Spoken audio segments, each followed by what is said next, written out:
Okay, a lot of vets are trying to figure out what a secondary condition is and how do they, are they eligible for it? Do they meet the criteria? How does it work? I talked to a lot of vet friends that are like, I've heard of secondary conditions, or maybe they've never heard of it, and they try to figure out like what's the benefit here. It seems like it's too hard. Listen, it's complicated, no lie. I mean, like there's some secondary conditions that might be easier than others, but this is probably one of the more complex claims.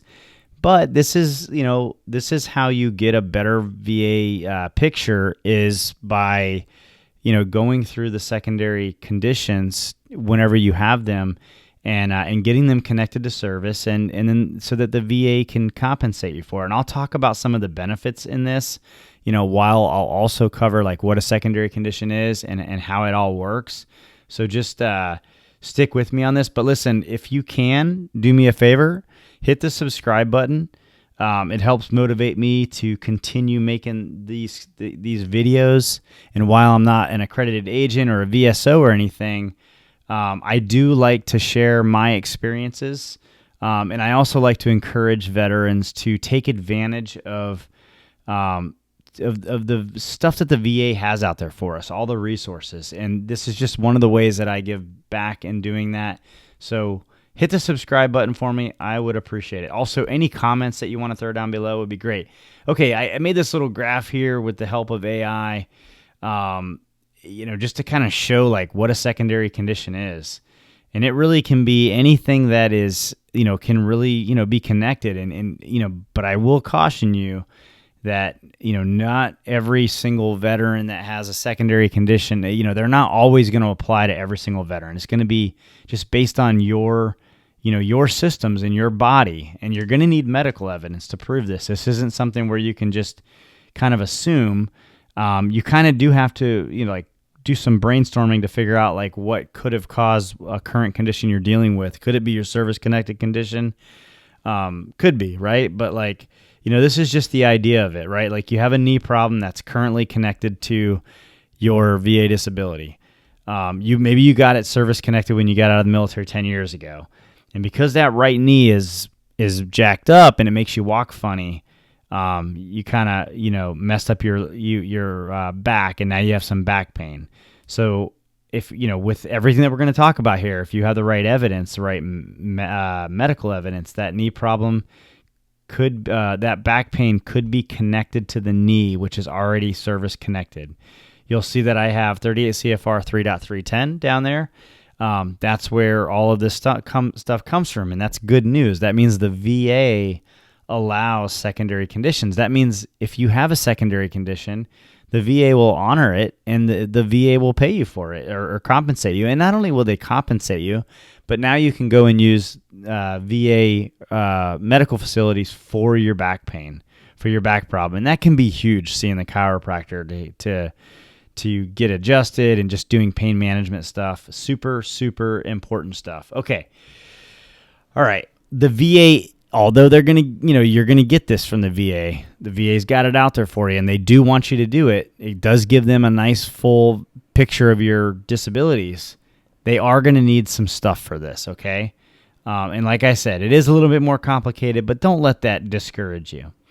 All right, they're going to need a current diagnosis for the secondary condition. You don't have to prove that your knee is still messed up. You don't have to go out and go through all the trouble with that. They just need that current diagnosis for the secondary condition, okay? You do need the existing service-connected condition. So whatever your doctor says is connected to it or connected it, you do need to have that connected, right? Like it's got to be service-connected already.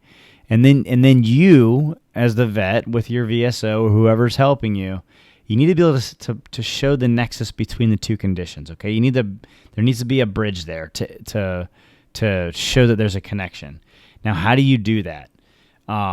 There's probably a couple different ways, but all of them are medical evidence. A nexus letter is obviously one of the big ones that's out there. A nexus letter can be free.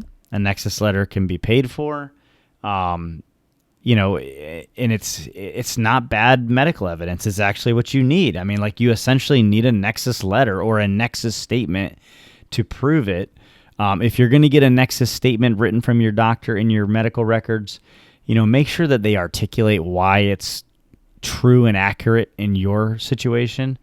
Make sure that they quantify it to the standard of at least as likely as not, like 50-50. If you need help talking to your doctor, I've talked to a couple of my doctors, but I kind of talk a little bit about like how I, what I did to bring this up to my doctor, because I know it can be uncomfortable. It's on my website, informedveteran.com. I'll try to remember to leave a link to that in the description down below. But if I don't, just go to informedveteran.com and you should be able to find it through navigating it. But you can also pay for a nexus letter. There's a lot of doctors out there that will review your records and they'll have a conversation with you. They'll even do a DBQ. Just do your due diligence if you're going to go that route. I'm not going to say they're good or bad because I don't know.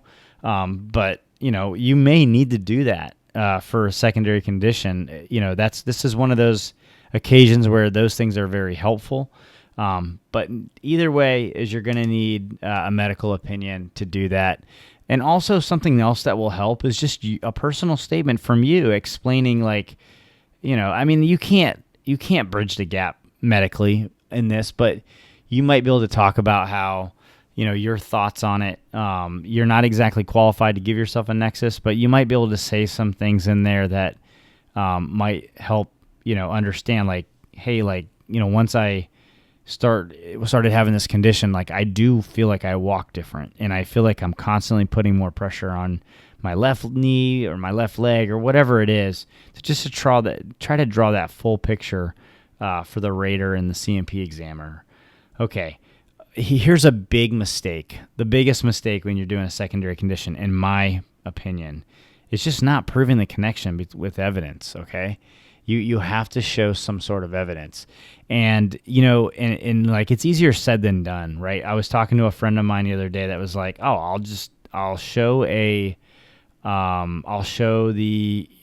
research and different studies that have been out there.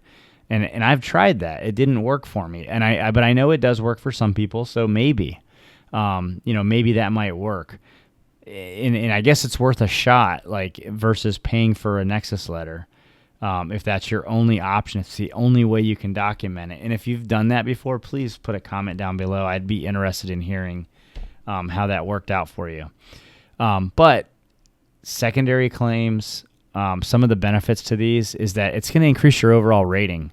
So if you have a knee condition, and let's say you're at 10%, and then you get a lower back rating, the VA doesn't just throw on like an extra, hey, like here's an extra 10%. Like they rate the back just like they would if it was connected to service by itself.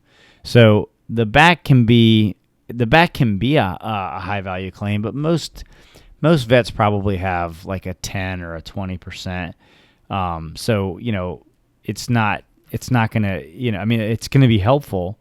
But it might not be like a super high one. Whereas like, let's say that you had something that was connected to sleep apnea, and that sleep apnea could be 50% rating until the criteria changes. So it's a standalone rating, even though it's secondary to something. So you don't get like a smaller percentage just because it's a secondary condition. And then the other benefit is the VA sees your overall disability. You can start going to the doctor for that condition. I forgot what the criteria is where you can pretty much go see the VA hospital for everything. But until you hit that, they'll see you for your service-connected conditions, and all your meds and everything will be included and free for you. And that's really the benefit that's helpful for you and your family.